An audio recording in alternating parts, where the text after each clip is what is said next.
Hey guys, this is Scott with TalkAndroid.com, and this is our review of the Sprint Epic 4G. The Epic 4G is the third Galaxy S phone to make it to the US market, the first one being the T-Mobile Vibrant, followed up by the AT&T Captivate. So when you just compare these phones face to face, not much difference. They both have that 4-inch Super AMOLED display. It's gorgeous.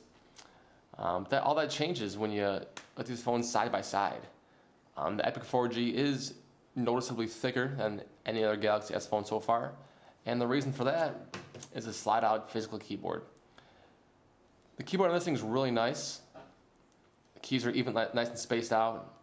There's a nice quality feel to it. The phone itself doesn't flex or anything when you're typing. Some people have complained about the fact that some of the more common symbols, especially the @ symbol, requires a function key to use. For me, that's not really a big deal though, because when you're typing, on your keyboard on your PC or your Mac or whatnot, what do you have to do? You have to hit Shift and a number key to get to a symbol. Same thing on this. If you want to hit @ function N. You want to hit the and sign, function 7. So for me, it really is not big of a deal. If you're using the symbols a ton, I mean, really, it's easily within reach. The function key's right there. It is kind of odd that they chose, to have a dedicated emoticon key, but whatever. Rest about the keyboard, you got menu key, back, home, and search. Little directional pad. The keyboard's really nice. It's really easy to type on. I like using the physical keyboard a lot more than I like using the touchscreen. And then the physical keys are especially nice too if you're a big gamer on your phone, whether it's emulators or any other kind of like action games. It's a lot nicer having physical keys to use rather than a touchscreen. So let's get to the other features of the phone. That little dot right there is not a proximity sensor. That's the front-facing VGA camera. If you actually check out the review on Talk Android, our site, you will see the picture comparisons between the 5-megapixel camera and what that guy looks like. So let's go to the top of the phone here. You got the 3.5mm headphone jack, the door that hides the mini USB port. Going around at the side, got the power button in the typical Galaxy S location, an actual physical button for the camera, which is nice. You can also see that little bit of a reverse chin the Epic has right here. Going to the bottom, you got the microphone. Then on to the side, volume rocker, up and down. On the back, 5-megapixel camera, LED flash, which is something that the other two Galaxy S phones that we have don't have. And then the speaker is in different locations at the bottom. The other Galaxy S phones have it in the upper right. This one's at the bottom. So maybe that was because with all the extra stuff they had to cram in here, like the WiMAX circuitry and the slider mechanism and whatnot. They had to move some things around, so really doesn't add or subtract anything from the phone. Let's take the cover off now. It's plastic. It also feels really nice. It's kind of like it's a matte finish, obviously, but it feels nice in your hand. I think it feels a lot better than the Vibrant, which is also plastic back, but it's glossy. This is a matte finish. Obviously, it's not going to really show fingerprints that much, so I like the Epic's back compared to the Vibrant, but the Captivate's still my favorite with a nice aluminum cover. Anyway, let's look at what we got back here. Camera LED, obviously. Micro SD slot. Then your 1500 milliamp hour battery. There's also a little loop right there if you want to throw in a little lanyard. So that's that. Put it back on. Turn this guy on here. Obviously, it's a Samsung phone. There's another thing about this too. The capacitive keys, you can only see them when they're lit up. On the other Galaxy S phones, at least like little white outlines there. But these you can only see when they're lit up. You can change the backlight settings. So that's semi-fixable, but even then, you have to kind of memorize where they are. Alright, we're booted up here. I don't know if you saw when the phone was powering on, it does have a status LED, which is really nice. It's something that the other Galaxy S phones don't have. So that way, if your phone's off and you get a call or a text, have little red lights kind of light up and let you know you missed something. It also lights up when you're charging the phone. It's red when it's charging and it's blue when it's finished, when it's 100%. So that's nice. All right, got your home screen right here. This should look familiar for if you use another Galaxy S phone. You got your 7 dots up top that you can just tap and go to any screen. These dots are not numbered like the T-Mobile Vibrant. The Captivate is the same way. They're not numbered. So, all right, back to home. I left everything the same, so this is what you're going to see when you first get the phone yourself. You got Sprint Zone, the market, email, voicemail, and your calendar. So let's check out the home screens here.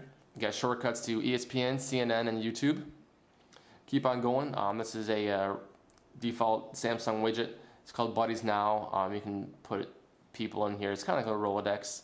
So if it's useful for you, great. If not, whatever. This is the one widget that I don't know why any of the other Galaxy S phones don't have.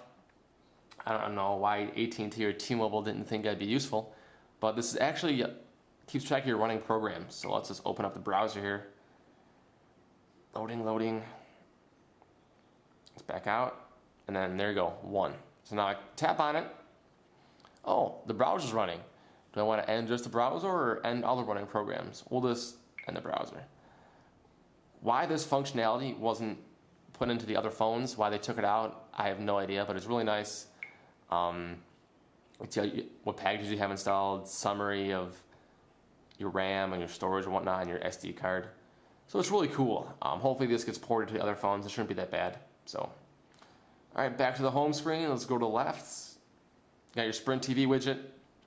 Then you got Sprint Football, Sprint Navigator, NASCAR. The Sprint Football app's pretty cool. If you're big into football, obviously it's going to be nice for you. If not, oh well. It covers pro and college. You can do my team, stat schedules, news, standings, stats, odds. You can follow some stuff on Twitter, so it's pretty nice. Then NASCAR. If you're into NASCAR, I'm personally not, but I'll keep my feelings to myself on NASCAR. It's pretty nice. It shows you all the standings, stats, point standings, Sprint Cup, community, fan zone, fantasy, my drivers, a whole bunch of stuff you can keep track of. There's also a pretty nice little widget for this. NASCAR. I just selected a driver. If you have a favorite driver that you want to keep track of, you can see what position they're in currently in the standings, how many points they have, and then some little news and whatnot about them. So it's pretty cool. Feeds and updates. It supports Facebook, MySpace, and Twitter, and just keeps everything right there. So you kind of scroll through all your social networking stuff, keep track of it, and then that's it, a blank home screen. So now let's take a look at the applications that come with the phone. There's only 2 pages, which is really nice. There's not that much bloatware on this thing. Alarm clock, obviously. All share is something that's included in all the Galaxy S phones. It's really useful for streaming media, streaming videos. You can stream it to DLNA supported devices, or you can stream it off a computer and view it on your phone. It works really nice. There is a separate video I've made for all share functionality, so check out the description of this video, and there's a link in there. Asphalt 5 is included. It's a little demo.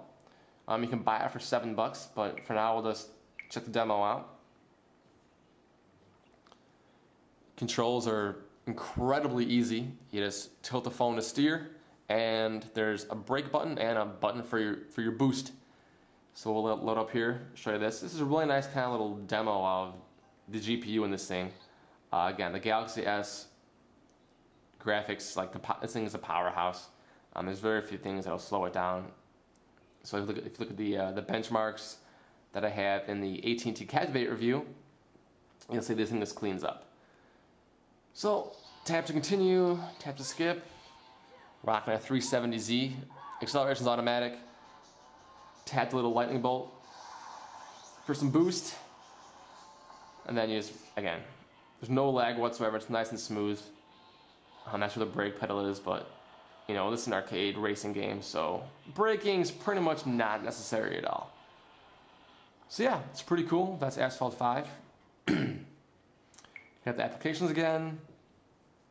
Browser, calendar, camera. Like I said, this does have a front-facing camera. To get to it from the regular camera screen, tap that little down arrow, little screen right there, and then self-portrait. So there it is, VGA front-facing camera. Pretty cool. Check out the review again.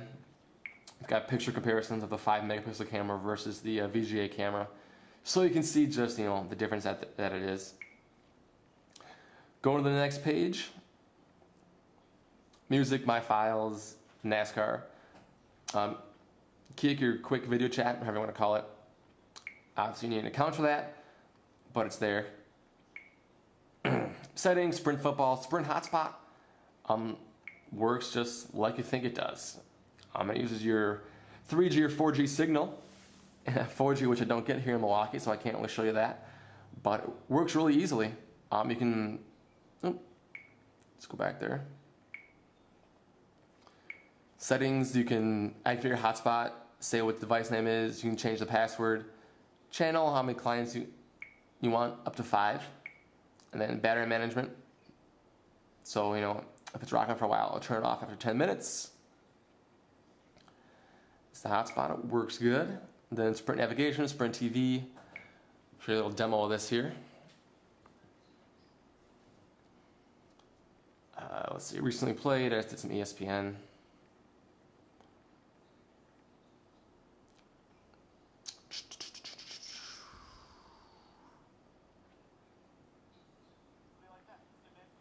So there you go. Obviously, it's not high definition or anything, but it's definitely manageable if you want to sit in an airport and watch some ESPN.